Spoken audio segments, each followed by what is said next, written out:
Un jour, je parlais avec un pasteur et le pasteur m'a dit une chose qui était tellement forte. Il était sur le point de célébrer un mariage qui n'a pas eu lieu. Je lui ai dit, mais pourquoi le mariage n'a pas eu lieu? Il m'a dit que c'est un jeune homme qui devait marier une jeune fille. Et chaque jour qu'il partait dans sa belle famille avec la jeune fille s'asseyait juste à côté, elle ne parlait pas du début jusqu'à la fin.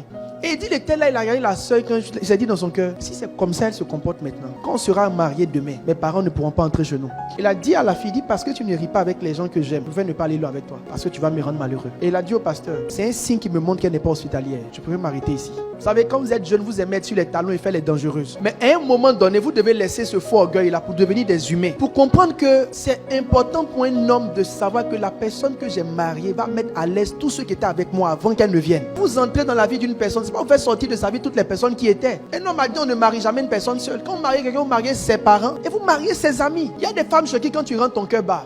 Tu sais, être éduqué, c'est apprendre à avaler tes humeurs. Ce n'est pas devant tout le monde qu'on fait toutes choses. Peu importe la manière dont je suis en colère, ma belle famille, ce sont mes parents. Il y a des choses que je ne fais pas. Quelqu'un qui a porté ton mari pendant 9 mois peut pas être ton camarade. Quelqu'un qui a porté ta femme pendant 9 mois peut pas être ton camarade. Il y a des limites dans toutes choses. On sait que tu dis ce que tu penses, mais tu ne peux pas dire ce que tu penses à tout le monde. Ce n'est pas de l'hypocrisie, c'est de la sagesse. Les gens sont venus faire 1 heure chez toi. Est-ce qu'ils ont dit ils vont dormir chez toi? Pendant les 1 heure là, brosse-toi les dents, fais sortir tes dents et souris à tout le monde. Une fois qu'ils sont partis, ton mari reste ton mari. Tu ne vas pas gâter ton nom à cause de 1 heure de visite. Il y a des batailles inutiles dans la vie. Ça ne sert à rien de te mettre tout le monde à dos. Tu gagnerais à être sage et puis à faire les choses comme tu dois le faire. Dans tous les cas, nous tous, on est censé supporter quelqu'un qu'on n'aime pas. Même Jésus a supporté Judas. Tu sais, souvent ton mari ne te dira rien, mais le fait que tu n'aimes pas une personne qu'il aime va faire qu'il va finir par ne plus t'aimer. Il y a des amours dans lesquels il ne faut pas se mettre au milieu. Si le gars aime sa maman, il aime sa maman. Toi, ton affaire, c'est où? Toi, tu l'aimes, tu aimes sa maman aussi. À force de ne pas aimer sa mère, qu'il a mis au monde, il va finir par ne pas t'aimer. Si ta belle-mère ne t'aime pas, tu ne seras jamais en paix dans ton foyer.